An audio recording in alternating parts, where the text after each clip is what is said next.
नमस्कार, target area PGT में आपका स्वागत है। और आज हम पढ़ने जा रहे हैं चरक सूत्र का 10वां अध्याय, जिसका नाम है महाचतुष्पादम अध्यायम।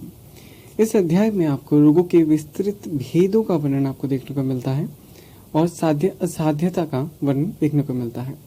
तो चलिए आरंभ करते हैं। तो सबसे पहला जो लाइन है वो कहता है चतुष्पादम षोडश कलम भेषजम इति। यहाँ पे षोडश कला क्या है?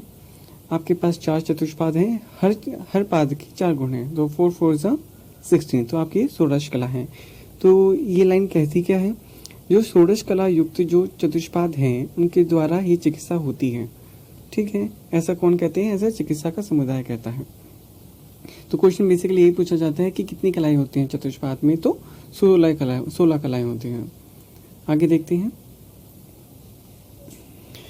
आगे आचार्य कहते हैं यतश्च प्रतिकुर्वना सिद्ध्यति ही।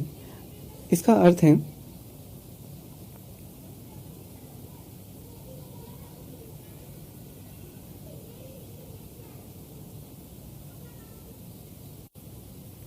यतश्च प्रतिकुर्वन सिद्ध्यति ही प्रतिकुर्वन म्रियते अप्रतिकुर्वन सिद्ध्यति ही अप्रतिकुर्वन म्रियते ही ततश्चिन्तयते भेषजम अभेषजेन अनाविष्टम इति। तो ये सब कहा किसने है? ये मैत्री ने कहा है। ये कहता है, अभी लाइन कहती क्या है? ये कहती है कि मतलब अगर चिकित्सा करने पर भी कुछ लोग आरोग्य को प्राप्त होते हैं, मतलब कुछ लोग ठीक हो जाते हैं या फिर कुछ लोगों की मृत्यु हो जाती है। इसी प्रकार रोगी बिना चिकित्सा के भी कई बार ठीक हो जाता है और तथा कुछ लोगों की मृत्यु हो जाती है। तो इसलिए तो ऐसा विचार उत्पन्न होता है कि चिकित्सा करने और न करने दोनों में कोई इम्पोर्टेंस नहीं है। तो मतलब चिकित्सा करो या ना करो, ऐसे कोई इम्पोर्टेंस नहीं है। ये शंका किसकी है? ये मैत्रेय की है। ठीक है, तो ऐसे सवाल पूछा जाता है कि ये शंका किसकी है? ये मैत्रेय की शंका है। आगे चलते हैं। आगे आता है पृक्ष्य कार्योणो ही कुशला भवन्ति ही।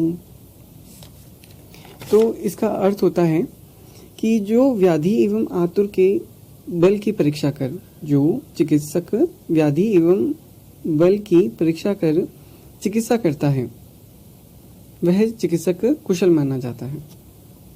ठीक है, परीक्षा कारणों ही कुशला भवन्ति ही, रेफरेंस के लिए पूछा जा सकता है। ठीक है, फिर आता है आपका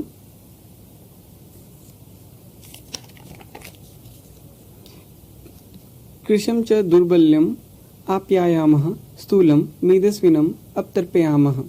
अर्थात ये कहता है जो कृश व दुर्बल रोगी होते हैं उनमें आप्यायन चिकित्सा करनी चाहिए। यहाँ पे आप्यायन का अर्थ होता है संतर्पण चिकित्सा। ठीक है, आप्यायन का अर्थ होता है संतर्पण चिकित्सा करनी चाहिए।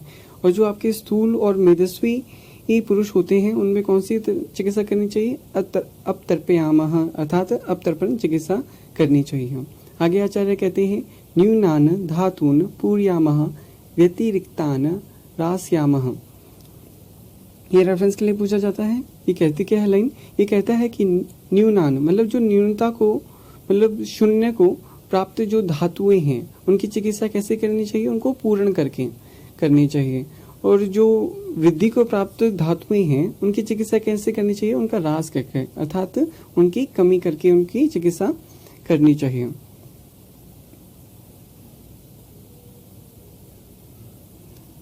आगे आचार्य कहते हैं कि अगर आप साध्य असाध्यता का विचार करते हुए अगर चिकित्सा नहीं करते तो क्या होता है? तो क्या होता है? आपका अर्थ विद्या यशो हानि उपक्रोशम असंग्रहम। ये रेफरेंस के लिए पूछा जाता है। कहता क्या है कि अर्थ अर्थात धन। ठीक है, अर्थ मतलब धन की प्राप्ति।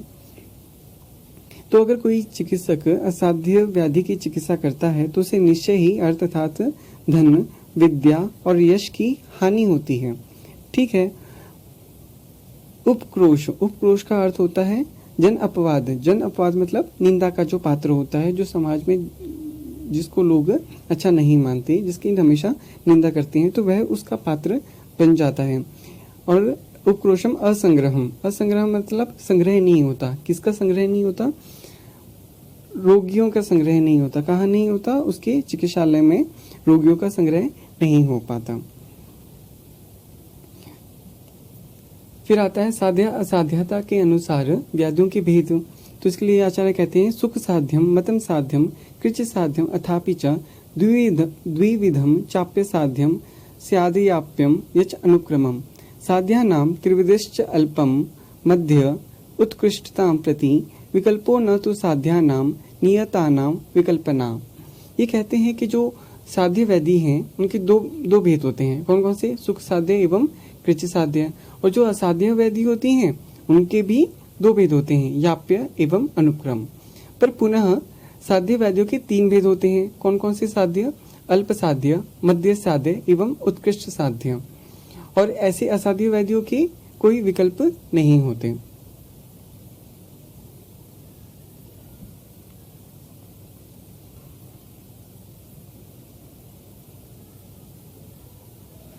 हेतुवः पूर्व रूप। फिर आता है सुख साध्य व्याधियों के क्या लक्षण होते हैं? हेतुवः पूर्व रूपाणि रूपाण्य अल्पानि यस्य च न च तुल्य गुणो दुष्योः न दोषः प्रकृतिर्भवेत् न च काल गुणस्तुल्योः न देशो दुरुपक्रमः गतिरेको नवत्वं च रोगस्य उपद्रवो न च दोषश्च एकः समुत्पत्तौ देहे सर्व औषध समः चतुष्पाद उपपत्तिश्च सुख साध्य लक्षणम्। ये कहता है कि हेतुवः पूर्व रूपाणि रूपाण्य अल्पानि यस्य च, अर्थात जिसके हेतु पूर्व रूप एवं रूप अर्थात लक्षण जिसके अल्प हों, न च तुल्य गुणों दोष्यो हो, दोष व दूष्य समान गुण वाले न हो,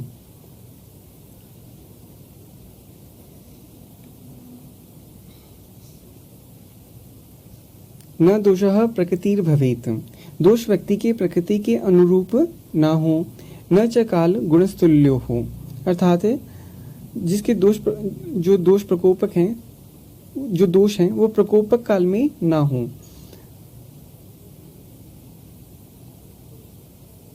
न देशो हो दुरुपक्रमः। यहाँ पे जो देश है उससे भूमि एवं आतुर दोनों को ग्रहण किया गया है। ठीक है, तो व्याधि ऐसे स्थान पर नहीं होनी चाहिए जहाँ पे चिकित्सा करने में कोई कठिनाई हो। ठीक है, गति रेखो, व्याधि एक गति वाली होनी चाहिए। नवत्वम, व्याधि नहीं होनी चाहिए। च रोगस्य उपद्रवो न च, और उसमें रोगों में जो उपद्रव है वो प्रेजेंट नहीं होने चाहिए। दोषश्च एकः समुत्पत्तौ, दोष एक दोष वाला होना चाहिए। ठीक है, देहे सर्व औषध समाह, अर्थात रोगी का जो शरीर है वह औषधि के बल को सह सकने में सक्षम होना चाहिए। मतलब उसे स्ट्रॉन्ग मेडिसिन अगर आप दे रहे हो तो उसे डाइजेस्ट कर सके। ठीक है, फिर आता चतुष्पाद उपपत्तिश्च, और सारे जो चतुष्पाद है आपका भिषक, द्रव्याणु, उपस्थाता और रोगी, तो ये चारों के चारों आपके प्रेजेंट होने चाहिए। तो ये आपके क्या आ जाएंगे? ये आपके सुख साध्य के लक्षण आ जाएंगे। फिर आता है निमित्त, फिर आता है आपका कृच साध्य व्याधि के क्या लक्षण होते हैं? निमित्त पूर्व रूपाणाम मध्य बलिम, मतलब जिस व्याधि के हेतु पूर्व रूप एवं रूप मध्य बल वाले हों। काल प्रकृति दूषाणाम सामान्येन तमस्य च, अर्थात काल प्रकृति एवं दूष्य में से कोई एक दोष के समान हो, उसके अनुरूप हो।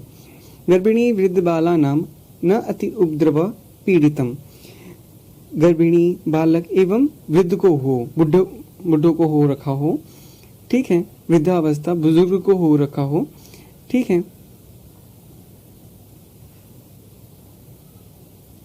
और व्याधि अधिक उपद्रव अर्थात ज्यादा कॉम्प्लिकेशन वाली नहीं होनी चाहिए, जिसके लिए इन्होंने बोला है न अति उपद्रव पीड़ितम। शस्त्र शार अग्नि कृत्या नाम, मतलब शस्त्र शार अग्नि से जो चिकित्सा करते वक्त जो व्याधि उत्पन्न हुई हो। अनवम, जो नई न हो। कृच देशजम, अर्थात कृच देश उत्पन्न व्याधियों का होना। ठीक है, विद्याद एक पथम रोगम, जो रोग है वो एक पथ का होना चाहिए, पर न अतिपूर्ण चतुष्पदम, और जो चतुष्पाद है वो पूर्ण नहीं होना चाहिए। मतलब एक पथ रोग आपका उसमें भी था, सुख साध्य में भी था, पर वहां पे चतुष्पाद जो आपका था वो पूर्ण था, मतलब भिषक, द्रव्य, उपस्थाता और रोगी, ये चार वाक्य प्रेजेंट थे। पर यहाँ पे अगर रोग एक पथ है तो उसमें चतुष्पाद पूर्ण नहीं होना चाहिए। अगर वह द्विपथ है, अगर दो पथ वाला है तो वह ज्यादा पुराना नहीं होना चाहिए। न अतिकालम द्विपथम न अतिकालम व कृच साध्यम द्विदोषजम। ठीक है, अब आता है हमारा याप्य एवं अनुक्रम व्याधि के लक्षण।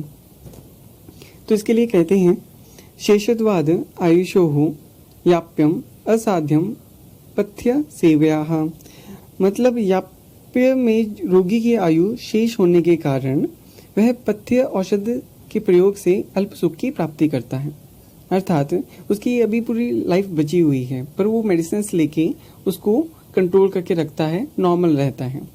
ठीक है, लब्धा अल्प सुखम अल्पेन हेतु न आशु प्रवर्तकम। पर अगर वह अल्प हेतुओं का भी सेवन करता है तो व्याधि शीघ्र ही बढ़ जाती है। अर्थात अगर उसने मान लो कोई डायबिटिक पेशेंट है, वो अपनी मेडिसिन अगर प्रॉपर टाइम पे ले रहा है तो वह अल्प सुख का भोग कर रहा है। पर अचानक से अगर उसने एक दिन भी अगर थोड़ा बहुत भी मीठा खा लिया तो अचानक से उसकी शुगर लेवल बढ़ सकती है। ठीक है, फिर गंभीरम बहु धातुस्थम मर्म संधि समाश्रितम। व्याधि गंभीर धातु में आश्रित होनी चाहिए अथवा दोष मर्म एवं संधि के आश्रित होने चाहिए। ठीक है, नित्य अनुशायिनम रोगम। व्याधि नित्य बनी रहने वाली होनी चाहिए। ठीक है, दीर्घ कालम अवस्थितम। दीर्घ काल तक स्थित रहनी चाहिए। ठीक है, विद्यात द्विदोषजम। और फिर आता है और वह दो दोषों से युक्त व्याधि होनी चाहिए। मतलब इसमें आपके दो दोष होने चाहिए। फिर आपका शुरू होता है प्रत्याख्य, अर्थात आपका अनुक्रम व्याधि के क्या लक्षण होते हैं। तो कहते हैं तद्वत अर्थात यहाँ पे क्या आता है आपका, ये गंभीर से शुरू होता है। तो ये कहते हैं कि मतलब जो गंभीर धातु के आश्रित है, मर्म संधि, नित्य बने रहने वाली, दीर्घ काल तक स्थायी बने रहने वाली व्याधियां होनी चाहिए। ये सारी चीजें इसमें प्रेजेंट होनी चाहिए। पर अरे जो आपका याप्य है उसमें दो दोष होते हैं, इसमें उनके साथ क्या होगा, तीन दोषों से उत्पन्न होगी। ठीक है, जो गंभीर धातुओं में जो आश्रित होंगी वो त्रिदोषज होंगी। मर्म संधि में जो व्याधि उत्पन्न होगी वो त्रिदोषज होगी। जो नित्य बनी रहने वाली व्याधि होगी वो त्रिदोषज होगी। और जो दीर्घ काल तक बनी रहने वाली व्याधि होगी वह त्रिदोषज होगी। क्रियापथम अतिक्रांतम। जो क्रियापथ को अतिक्रांत करने वाली होनी चाहिए। अर्थात ऐसी व्याधियां जिसकी चिकित्सा करने पर भी सफलता न मिले, मतलब जो अचिकित्सक हैं, जिनका ट्रीटमेंट अवेलेबल ही नहीं है, उसे बोल दिया क्रियापथम अतिक्रांतम। सर्व मार्ग अनुसारिणम। जिस व्याधि में जो दोष हैं वह सभी मार्गों में फैल गए हों। ठीक है, औसुक्य अर्थी सम्मोह कर्म इंद्रिय नाशनम। तो औसुख का अर्थ होता है आपका किसी भी चीज का प्रबल इच्छा होना। ठीक है, suddenly very high desire of something. ठीक है, अर्थी अर्थात बेचैनी।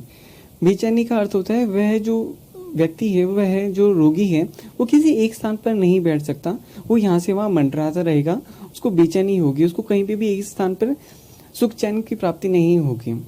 ठीक है, फिर आता है समूह। समूह का अर्थ होता है आपका अनकॉन्शियसनेस, इल्यूजन ऑफ माइंड, जिसे आप कह सकते हैं।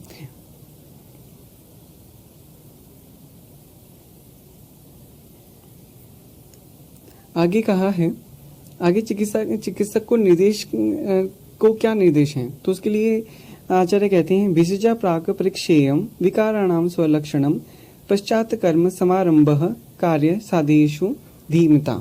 तो ये कहते हैं सर्वप्रथम बुद्धिमान जो डॉक्टर होता है उसे व्याधियों के लक्षण की परीक्षा, सम्यक परीक्षा करनी चाहिए। उसके बाद साध्य रोगों की चिकित्सा प्रारंभ करनी चाहिए।